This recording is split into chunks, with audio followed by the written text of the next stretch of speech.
thanks everybody here for joining us. I know that our time is valuable, and also the things that we're expected to deliver results-wise is very, very high. So my intention is to keep this nice and brief. I promise 20 minutes and offer some time up for questions and really focus on the things that matter. I'm going to share my screen in just a moment here, but I did want to say a few things first. To start this off, the way that we really looked at this, I did some research, and I actually had a wonderful opportunity to work with another researcher named Admiral Bill Cross. He happened to be my father. He's the co-author of the book that Derek mentioned. And I asked him one time, he was a Navy fighter pilot. He was a commander of a nuclear aircraft carrier and admiral of a battle group before he retired. Now he's a lot calmer than when I grew up, by the way. But I asked him one time with the corporate side of view, this back in about 2012, I was like, it is so frustrating. We have all these people with talent, education, they work 50, 60 hours a week. Not all of them, but most of them do. But the disparity between performance is just stunning with that. And I know some people are naturally talented, harder workers. And then he told me about how they train people to be pilots, to be naval officers, to be, things with terminal consequences, right? And I said, we don't do that. We don't do a lot of those things. And I really started thinking, why not? And so we started doing some research and ended up into a book. We spent a week down at NASA with the chief astronaut's office watching them train astronauts. And by the way, no one knows how to be an astronaut. They have to learn it from scratch, everyone. We looked at pilots. We looked at a police academy. We went and met with surgeons. We went to Green Bay Packers training camp and watched them for a week and just really wanted to see how they developed people using performance, coaches, teams, but a lot of simulations and a lot of war games that I'll talk to along the way. And let me go ahead and start sharing once we talk about that. It is what we call, what if something goes wrong? How do we improve performance in our corporate environments the same way that people do when they have binary consequences, which may or may not be terminal? So the things I will be addressing today, by the way, these are not necessarily things that we are doing at Amazon Web Services. I'm not going to go into anything confidential that we do, but we have a dedication to high performance and to delivering results. We are customer obsessed. We have a number of leadership principles that base us upon. And I think you'll find some parallels of what we believe in at AWS and what you see in some of these other places that really have an incentive to make sure their people are prepared for any circumstance.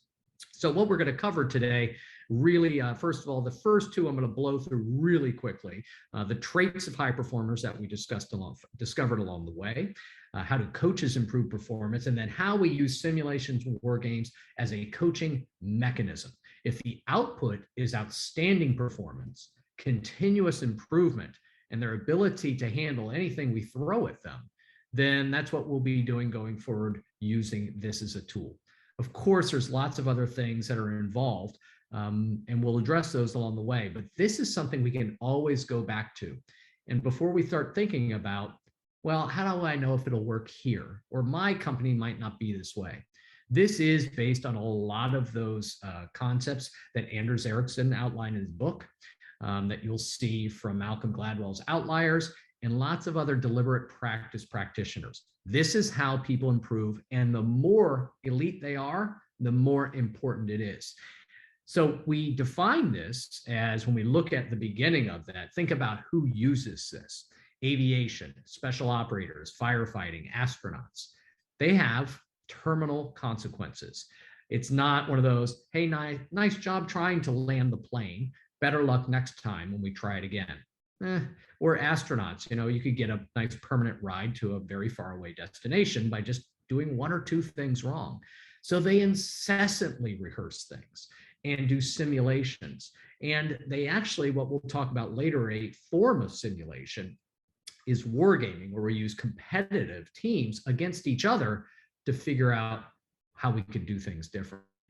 So along the way, try to think about the applications of how I would do something similar. They all boil down to deliberate practice, though. The thing that Anders Ericsson put on top of Malcolm Gladwell's, one of the differences here, and I heard Derek talk about it, deliberate practice is thoughtful, difficult practice where you're constantly escalating a little bit. So for example, if you were trying to learn how to play piano and you just every day for an hour practiced chopsticks, you would not only be the most annoying piano player in the world, but you, after 20 years, that doesn't make you a virtuoso. You're just really good at doing that. And you've never gotten any better. Deliberate practice should be fatiguing. It should be challenging. And so that's how we keep ramping that up. That's the difference between 10,000 hours of doing the same thing over and over again and becoming a virtuoso or a master of something. And they see this here at aviation, special operators, firefighting, astronauts, business executives, lawyers, doctors, whatever it might be, because the standard of excellence is constantly changing. We are chasing it. And so that's what we see when we go along, is talking about what are some of these traits of high performers. If you think of Dick Fosbury, who was the first person in the Olympics to go over the bar backwards, the high jump bar backwards in the 1968 Olympics, he was laughed at before he did that. And then he did it and everybody started doing it afterwards. They couldn't do it really well beforehand because, well, that's because there wasn't a landing mat before the 68 Olympics, or at least 64 out of the Olympics. So you can't do it that often. You look at Flojo, what a great female sprinter she was in the Olympics. She had just this perfect science of how long her stride length and her angle she came out of the blocks in. You got to perfect that. And then Milo of Croton is what we call the father of progressive resistance. And these people all talk about, these are the traits of high performers. They use art, they use science, they use grit. Art is seeing things a new way. How can we challenge ourselves or think about it from a different angle? The science is perfecting that craft. That comes through a lot of practice and repetition and refinement. But grit is just being able to do it over and over and over again. That Milo that I mentioned before, Milo of Croton, famous Greek wrestler from days of old. And the legend was that he was someone that lifted a calf every day. When he was a kid, lifted a calf every day. And as he got older and the calf got bigger and became a bull, he became stronger every day. That's that progressive resistance. That's deliberate practice where things get a little harder. So maybe just a legend, but apply it in the way that you see going forward. And when we talk about coaching, that's even more important, because what coaching is, a lot of times people define it as, well, it's just something you do. It's management, it's leadership, it's inspiration. And I actually have found there's 6 false coaching personas. There is the drill instructor, where we just tell people what to do and saying they're not working hard enough. And back in my day, we did this a lot harder and we didn't have the internet.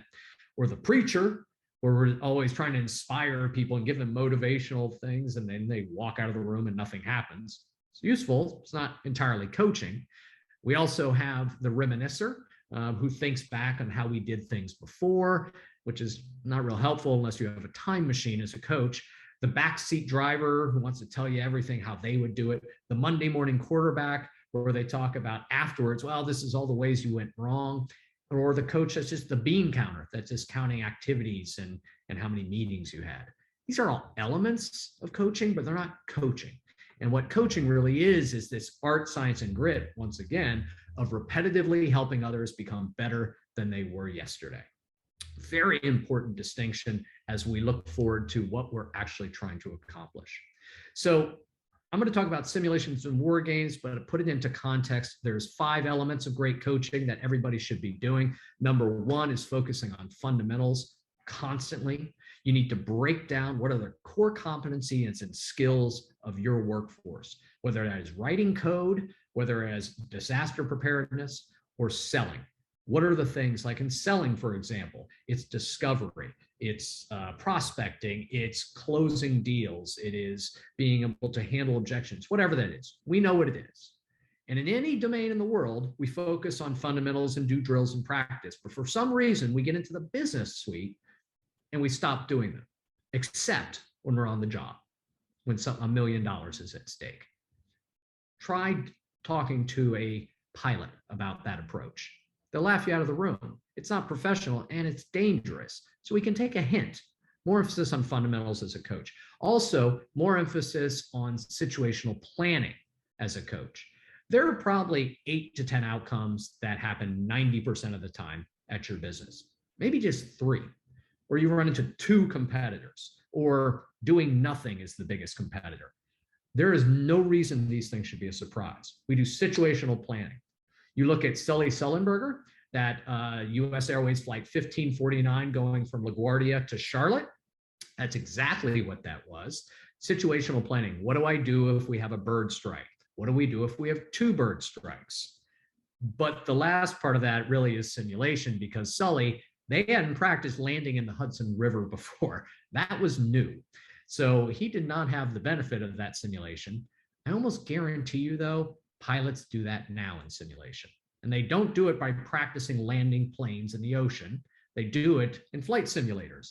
And we can create these in our same environment. Simulation is critical. This is the zero buoyancy tank down in NASA in Houston.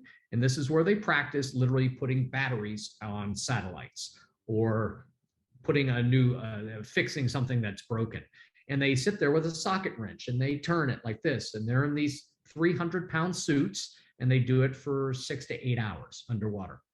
It's amazing. But when you lose a wrench in space, it costs $1 billion, because you got to send up a new rocket for it. So we're going to practice this and simulate everything that could go wrong.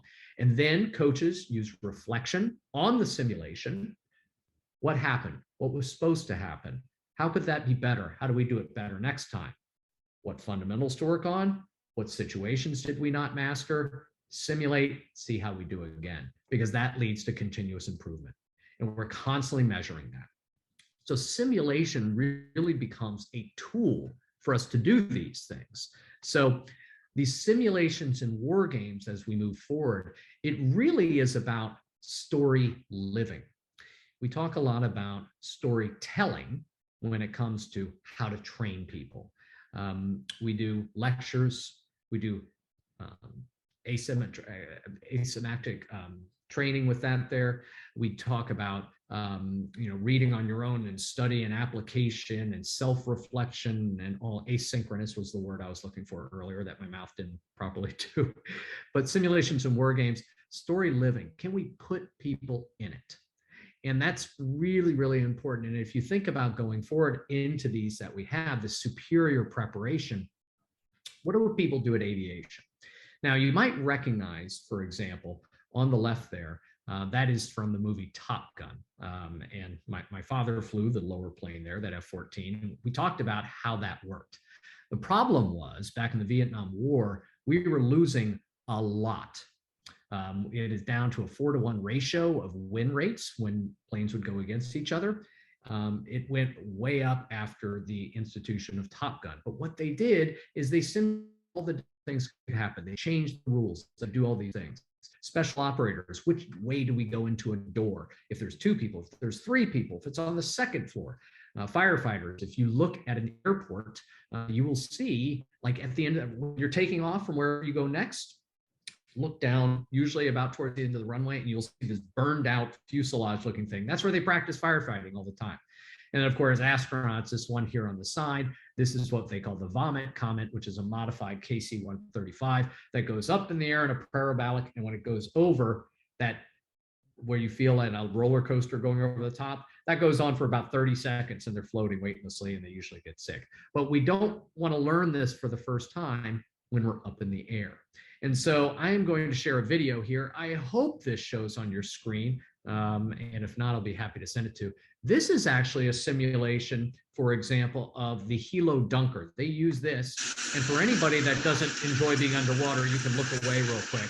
But this is them showing Marines how to handle it when your helicopter crashes and goes underwater. Now, these poor, probably 18, 19-year-old Marines are now in here. They're strapped in, they're put underwater, and they're turned upside down. You also might notice that they're wearing goggles that are blacked out, so they can't see. And they do this over and over and over again to be able to do it. And it's not fun. It's not ever. And in fact, when you ask them, when is the time that this gets easy? The answer is never. It never gets easy. It never gets fun, because they keep making it harder as they do it. And those are the kind of things, as we move forward, that we need to start doing with all of our folks. break down your business into its pieces, those fundamentals. So if you're a sales manager, we talk about how do we simulate some of these. So there's two sides of that, simulation and war game. Simulations are really about, how well can they do the skill? So one of the things that I'd like you to do is think about using a scrimmage as a simulation. So when you have a training session, the next training session for sales, for disaster recovery, for whatever the job might be, really think about how can we put them in a simulation in the beginning of the training session. So if you were coaching, for example, a 6-year-old soccer team, which is amazingly hard, but if you're doing that, what do you do on the first day? You usually just throw them out on the field and they run around like crazy people chasing a ball. And then the coaches and the parents sit back and say, okay, that one's pretty good. Oh my goodness, that one's terrible. We got to work on that. And you see the natural inclinations of your performers. I believe you should be doing this, a simulation that is a scrimmage, very unstructured, in the beginning of your training sessions. Start with 5 minutes of introduction, what you're going to cover today, and then give them a scenario, a role play scenario where they work in groups of 3, one person playing a client, one person playing a customer, one person as an observer, and then just really, without a lot of instruction, make them do it. And you make them do something that they do for a living. They're selling, they're having a meeting, they're doing a presentation. This is something they already do. So when they push back and they say, well, wait a minute, you haven't taught us anything yet. Well, if a client called us right now and asked you to present, you'd go. So go ahead. And it really gets them the juices flowing early in a training session. And it also shows them they have a lot to learn very early. And it completely changes the framework. Then you can start training them how to do better. And then you do one at the end to demonstrate the difference. It needs to be really related to actual job tasks. So we don't want to have these kind of simulations that are teaching things they've never seen before, right? With that, we need to make sure it applies to their actual job. And the simulation should be customized to their types of clients, what you sell, what your company does for a living, et cetera. And you want to break it into mini scenarios or components as well, because simulations can become overwhelming if they become too big. Work on pieces of it. The discovery process, the presentation process, the production process, really, really tight, and then make them more complex and bolt them onto each other. And this allows you to have a lot of this complexity. And so when I talk about simulations, I would build, like for a sales team, for example, what you would do is present them a 3-paragraph, you're meeting with this person today, here's the purpose, here's what you're worried about, the goal of this meeting is to accomplish this. And then you give a copy of the simulation operation form to the person playing the competitor or the customer or whatever it might be, and they have slightly different information. And the person's going to have to figure that out along the way. The other thing you can do, of course, is pre-record these in video role play platforms, because remember, we were planning for scenarios. We know what they are. We can use fundamentals we want them to work on, and we can create a library of these things to do. And this actually allows us to use them anytime we want. So video-based role play, like rehearsals platform, is fantastic. I've used it myself, and this is what I want people to do before they go out and practice on a client where there's a lot of money at stake.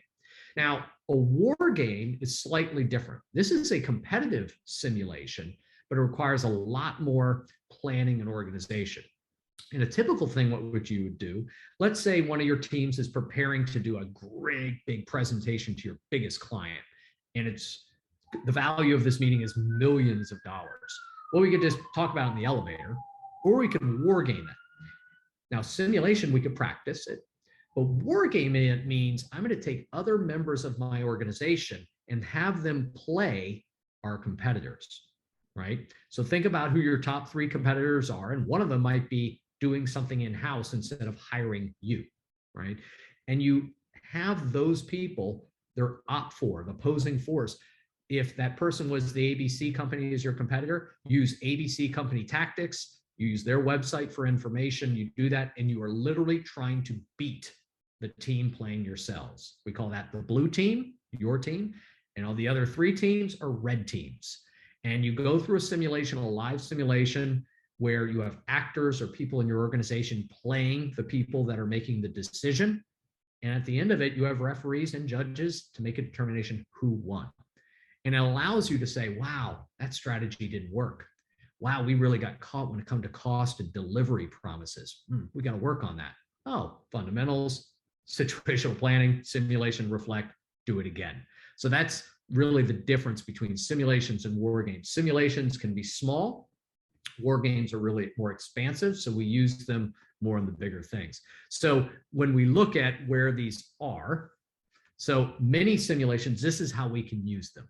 Mini sims are things like rehearsal or video role plays, or even just back and forth across Zoom. Hey, I'm going to go meet with a customer today. I know price is going to come up. Let me work on that. Work on the price objectives, or do it live. Or you're about to pick up the phone and have a price discussion. So I'm going to do 3 or 4 price practices before I do it for real on the 4th time when I actually start dialing. It could be something like you've had a problem with one of your product offerings and customers are calling and yelling at you. So we got talking points or objection handling. We're just simply putting in the reps. Mission simulations you should be doing at your sales kickoffs and other meetings. Everything that you train should always have simulations to cement it in place. And you should do multiple ones of them throughout the event, and they should get progressively harder. I do encourage you to use a similar story and format so you keep building on it. And you also put people in groups of 3. So when doing the sim, being the person they're talking to and an observer, and you rotate it. So every 3 repetitions, they get a new one and they get to take a break and watch it from the other side. That's really helpful. This also helps when we do dress rehearsals for a big sales call or a big production meeting or whatever, a client discussion, and also deal with worst case scenarios that maybe we had never thought of. When we talk about on the war games, we do it in the beginning. So if you were a leadership team, we're thinking about changing our entire brand. All right, let's game it out. Let's try to put that brand in front of a fake customer and put a team together that are competitors and see what they would say about it. And see, oh, we didn't think about that part. That is a problem. So before we launch it, we do that. Works with products, helps with decision makings, and then also leadership development. And if anybody is a Star Trek fan, you know exactly what I'm talking about. The Kobayashi Maru, that is a no-win situation. It's a great tool to put new leaders and leaders in development into no-win situations, put them in simulations and war games where they cannot win, and we watch how they deal with it. Where do they flounder? Where do they get stuck? And that is where we do new fundamentals and situational planning and simulation to make them better. But you put them in no wins to determine that.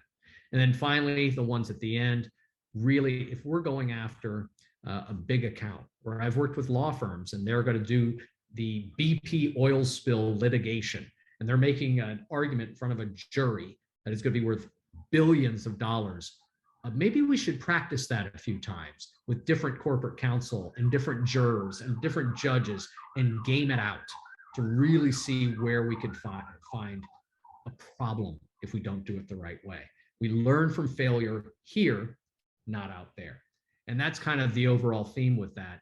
These takeaways, let's learn like those people who, when they have a choice of really dangerous circumstances, this is how they choose to train. This is how they make their people better. And we will never have those circumstances, but they still are binary. We win or lose. We get the deal, we don't get the deal. We win a case, we don't win a case, whatever it might be. So let's adopt their training method.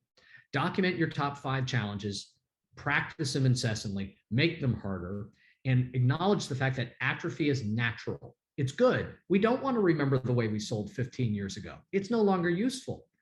We're doing it this way today, but people a year ago are forgetting what we trained them also. That is the natural state of things. So use technology really to scale things up, because I know we're all very busy. Use teams so people are not on their own. Minimum of 3, maximum of 9, I actually think. That's how they do it in those other industries.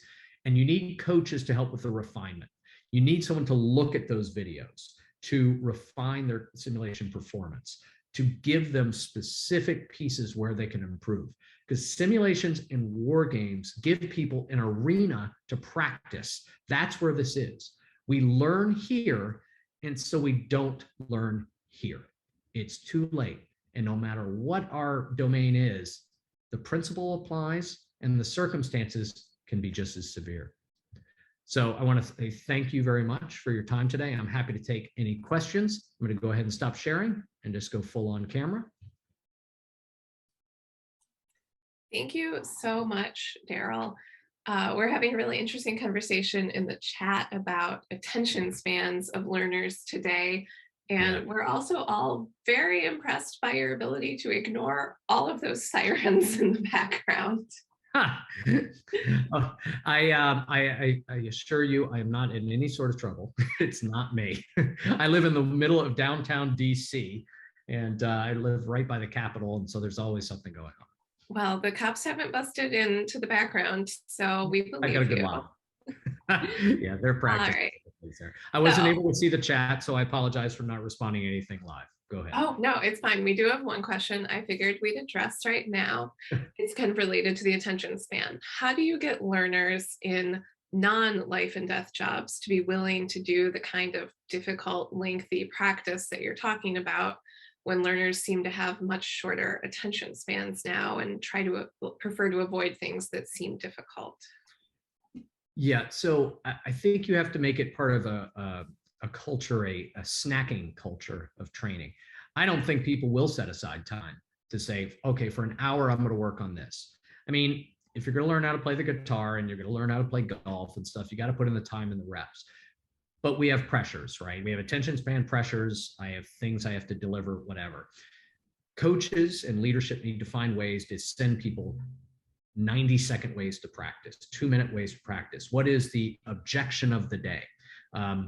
Derek's company, Jeff's company, Rehearsal does a really good job at this. I mean, if at 8 o'clock every day it got sent, today's challenge, right? Go through it. And maybe it's not even reviewed by a coach, but it's just their way of, someone says, a customer calls today and is very upset at your new pricing schedule. Handle this objection. Getting into the habit of those. And then the other thing too that's very helpful is adding a competitive nature to it.